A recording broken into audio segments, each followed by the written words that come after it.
and maybe about the size of a regular brick that you normally associate with belting. And then you wrap that in wax paper and just store them away. And when you need one, you set it right at the hole in the inner cover. And put one on one side and one on the other.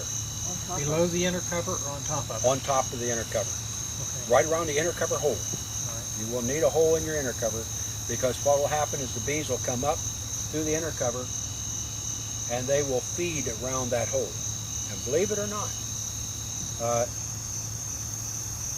that keeps fondant, when it gets warm, gets sticky and melts. How many of you have bought Krispy Kreme donuts, and you've had them set on your counter for 3 or 4 days? Yeah, right. Anybody ever do that, 3 or 4 days? I've done that with glazed donuts. Glazed donuts, okay. A glazed donut, the first day that you've got it and it's real nice and fresh, that frosting is pretty firm. But after that, it becomes very sticky and runny. And when you put this fondant below the inner cover, you set it on top bars. And generally speaking, the heat from the cluster will come up and warm that fondant. And they'll have a tendency to sag. So I prefer to use it on the top cover. Some people use them as a candy board. You've heard the term candy board? Essentially, they make their own candy, and there are a lot of formulas for making candy boards with regular granulated sugar. But the fondant saves a whole lot of trouble, and it's soft. Yeah. I got some Pillsbury frosting and put it on, like in the cans, and put it just outside the hive and some inside the hive, and they didn't seem to be very interested in that. I don't know what's inside of. I mean, I'd have to look at the label on one of those. Sugar and oil, I think. Okay. I don't. Maybe I didn't know if there was something in there that was different, but it. Sue Colby, working over here in the Rothenbuehler lab, did a lot of work on tracheal mite. And what she did is they used Crisco oil and sugar mixed into a patty that they put between, set it right on top of the frames. And the theory being that the bees who came to the patty to get the sugar rubbed up against the oil, got the oil on their body, and tracheal mite have a questing behavior. They climb out onto the hairs of a honeybee and try to transfer it to another bee.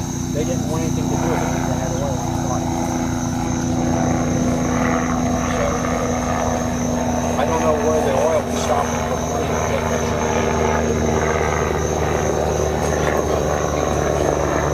Or if it's put in a top feeder,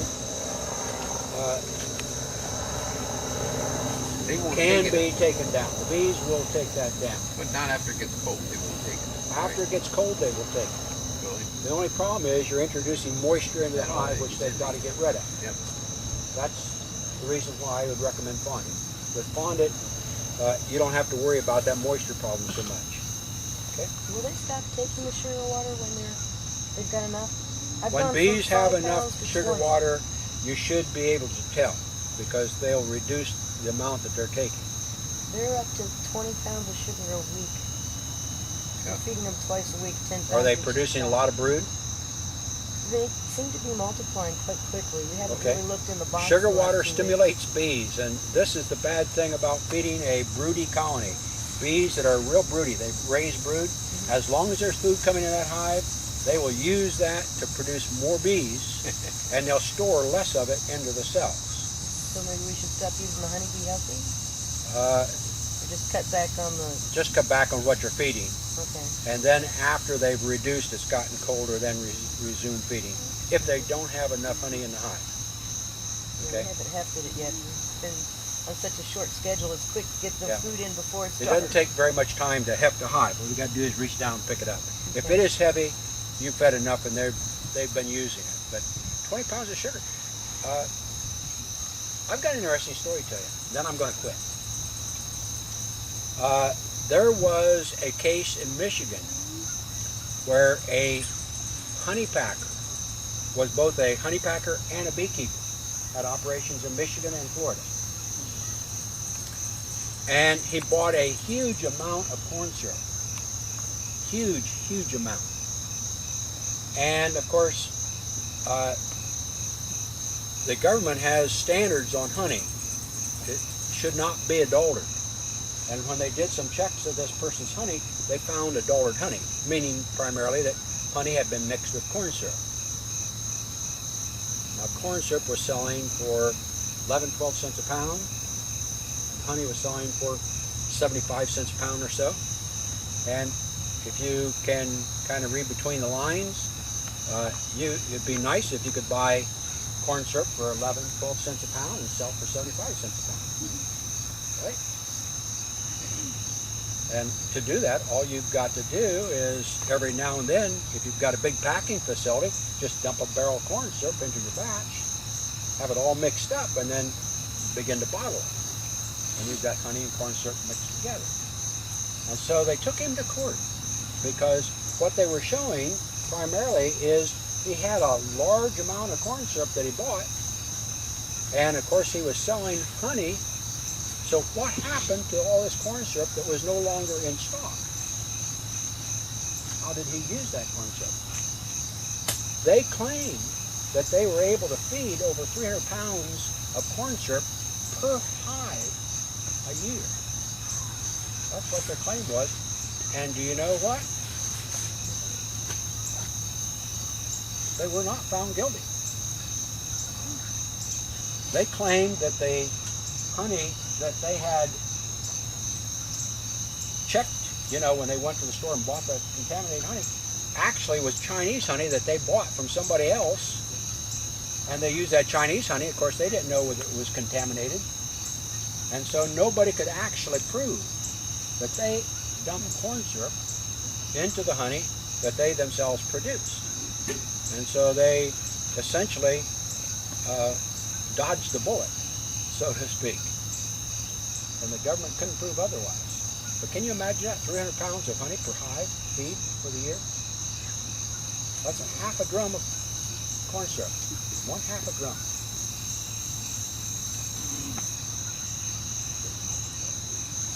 For us in Ohio, that seems very strange we give a hive 300 pounds of corn syrup. But if you were in the South and feeding through the winter and producing package bees and so forth, it's very common in the bee industry for people to feed huge amounts of corn syrup. Okay, very good. I appreciate your attention, and if you come back next week, maybe we'll get Terry Eddy back into the speaking mode, and I won't have to do the job, because that's what my intention is. Yes? And also,